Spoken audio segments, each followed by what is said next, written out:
Time എഞ്ചിൻ്റെ പുതിയൊരു വീഡിയോയിലേക്ക് ഏവർക്കും സ്വാഗതം. ഇന്നത്തെ വീഡിയോ നമ്മുടെ വീടുകളിൽ ഉണ്ടാകാൻ സാധ്യതയുള്ള പാമ്പിൻ്റെ ശല്യം എങ്ങനെ ഒഴിവാക്കാം എന്നുള്ളതിനെക്കുറിച്ചുള്ള ഒരു വീഡിയോ ആണ്. സാധാരണ പാമ്പുകൾ കയറി ഒളിച്ചിരിക്കാൻ സാധ്യതയുള്ള സ്ഥലങ്ങളാണ് ഈ മോട്ടറിൻ്റെ കവറ്, അതിൻ്റെ സൈഡിലെ വിടവുകളും ഒക്കെ. മോട്ടറൊക്കെ 2 ദിവസമൊക്കെ പ്രവർത്തിക്കാതിരുന്നാൽ അതിൻ്റെ ഇടയ്ക്ക് പാമ്പൊക്കെ കയറിയിരിക്കാനുള്ള സാധ്യതകൾ കൂടുതലാണ്.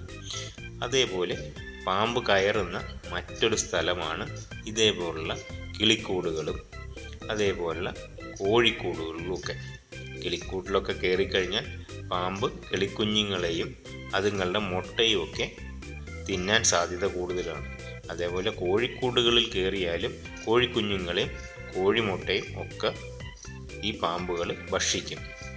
പാമ്പുകൾ പിന്നെ ഇരിക്കാൻ സാധ്യതയുള്ള സ്ഥലങ്ങൾ നമ്മൾ ഇതേപോലെ കുറേ നാളുകളായിട്ട് ചാരി വെച്ചിരിക്കുന്ന ടൈലുകളും അതേപോലുള്ള വേസ്റ്റ് സാധനങ്ങളൊക്കെ ഡംപ് ചെയ്തിരിക്കുന്നിടത്തൊക്കെ പാമ്പ് കയറിയിരിക്കാൻ സാധ്യതയുണ്ട്. ഇവിടെ ഒന്നും നമ്മൾ എപ്പോഴും ചെല്ലാത്ത സ്ഥലങ്ങളാണ്. സാധാരണ വിഷമുള്ള പാമ്പുകളുമൊക്കെ ഇതിൻ്റെ ഇടയ്ക്ക് കയറിയിരിക്കാറുണ്ട്. ഇത് എങ്ങനെ ഒഴിവാക്കാം എന്നുള്ളതിനെക്കുറിച്ചുള്ള വീഡിയോയാണ് ഇന്ന്. സാധാരണ ആൾക്കാർ ഇതിന് ഒഴിവാക്കാൻ വേണ്ടിയിട്ട് മണ്ണെണ്ണയൊക്കെ സ്പ്രേ ചെയ്യുകയാണ് ചെയ്യുന്നത്. ഇപ്പോൾ നമുക്ക് മണ്ണെണ്ണ കിട്ടാൻ ബുദ്ധിമുട്ടുള്ളത് കൊണ്ടാണ് ഫിനോയിൽ നമ്മൾ എടുത്തിരിക്കുന്നത്. സാധാരണ മെഡിക്കൽ സ്റ്റോറുകളിലൊക്കെ ഇത് കിട്ടുന്ന സാധനമാണ്. നമുക്കൊരു 25-30 മില്ലി കൊള്ളുന്ന ഒരു മെഷറിംഗ് കപ്പ് എടുത്ത് അതിൻ്റെ അകത്ത് ഈ ഫിനോയിൽ അളന്നെടുക്കാവുന്ന കാര്യമേ ഉള്ളൂ. 1 ലിറ്റർ വെള്ളത്തിന് ഒരു 25-30 മില്ലി ഫിനോയിൽ എടുക്കേണ്ട കാര്യമേ ഉള്ളൂ. ആ ഫിനോയിലിൻ്റെ അടപ്പ് തുറക്കുമ്പോൾ തന്നെ അതിൻ്റെ ഒരു സ്മെല്ല് നമ്മുടെ മൂക്കിലേക്ക് അടിച്ചു കയറുന്നത് നമുക്ക് ശ്രദ്ധിക്കാൻ പറ്റും.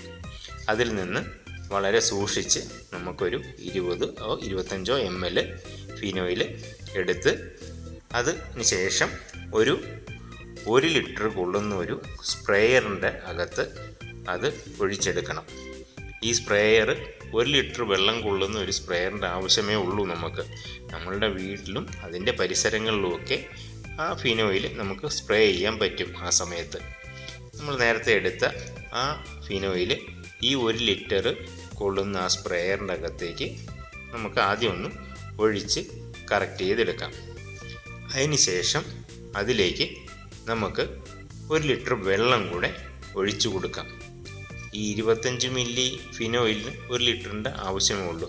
അതിൻ്റെ റേഷ്യോ കറക്റ്റ് ആയിക്കോളും. ആ സമയത്തേക്ക് നമ്മളതൊന്ന് ഒഴിച്ച് ഫില്ല് ചെയ്തതിന് ശേഷം നമുക്ക് അതിൻ്റെ അടപ്പിട്ട് അതൊന്ന് നന്നായിട്ടൊന്ന് മുറുക്കി അടയ്ക്കാം. ഇപ്പം നമ്മൾ ആദ്യമേ ഫിനോയിൽ ഒഴിച്ചു കൊടുത്തു, പിന്നെ വെള്ളം ഒഴിച്ചു കൊടുത്തു. ഇനി നമ്മൾ അടുത്ത് ചെയ്യേണ്ട കാര്യം എന്ന് വെച്ചാൽ ഇത് നന്നായിട്ടൊന്ന് മിക്സ് ചെയ്യണം. നന്നായിട്ടൊന്ന് ഷെയ്ക്ക് ചെയ്തെടുത്തു കഴിഞ്ഞാൽ ഇത് നന്നായിട്ട് മിക്സ് ആയിക്കോളും. ഇപ്പം നമ്മളുടെ ആവശ്യത്തിനുള്ള സാധനം റെഡി ആയിട്ടുണ്ട്. നമ്മളിനി നേരത്തെ കാണിച്ച ആ മോട്ടറിൻ്റെ സൈഡുകളിലൊക്കെ ഇത് സ്പ്രേ ചെയ്യേണ്ട ആവശ്യമേ ഉള്ളൂ. ഇത് നിങ്ങൾക്ക് ശ്രദ്ധിച്ച് കാണാൻ വേണ്ടിയിട്ട് മാത്രമാണ് ദൂരത്തുനിന്ന് സ്പ്രേ ചെയ്യുന്നത്. അതിൻ്റെ അടുത്ത് ചെന്ന് അതിൻ്റെ ആ മൂലകളിലും ആ കവറിൻ്റെ സൈഡിലുമൊക്കെ അടുത്ത് ചെന്ന് സ്പ്രേ ചെയ്യാവുന്ന കാര്യമേ ഉള്ളൂ. നമ്മൾ നേരത്തെ കണ്ട ആ കിളിക്കൂടിൻ്റെ ആ താഴെ വശത്തൊക്കെ നന്നായിട്ട് സ്പ്രേ ചെയ്ത് കൊടുക്കണം. അവിടെയാണ് കിളികളുടെ കാഷ്ടമൊക്കെ വീണ് കിടക്കുന്നത്. അവിടെ ഇത് സ്പ്രേ ചെയ്യുമ്പോൾ വേറൊരു ഗുണം കൂടെ ഉണ്ട്. അവിടെ പുഴുക്കളും ഒന്നും ഉണ്ടാകാൻ സാധ്യത ഇല്ലാതിരിക്കും. അതേപോലെ നമുക്ക് നേരത്തെ നമ്മൾ ആ ടൈല് അടുക്കി വെച്ചിരിക്കുന്ന ഒരു സ്ഥലം കണ്ടായിരുന്നല്ലോ, അതിൻ്റെ ബാക്കിലുമൊക്കെ നന്നായിട്ട് സ്പ്രേ ചെയ്ത് കൊടുക്കുക. ഈ സ്പ്രേ ചെയ്ത് കൊടുക്കുമ്പോഴത്തേക്ക് അതിൻ്റെ ഒരു സ്മെല്ലിൻ്റെ രൂക്ഷത കാരണം പാമ്പുകൾ അങ്ങോട്ടൊന്നും വരത്തില്ല. ഈ വീഡിയോ നിങ്ങൾക്ക് ഇഷ്ടപ്പെട്ടെന്ന് വിചാരിക്കുന്നു. ഇഷ്ടപ്പെട്ടെങ്കിൽ ലൈക്ക് ചെയ്യുക, ഷെയർ ചെയ്യുക, സബ്സ്ക്രൈബ് ചെയ്യുക.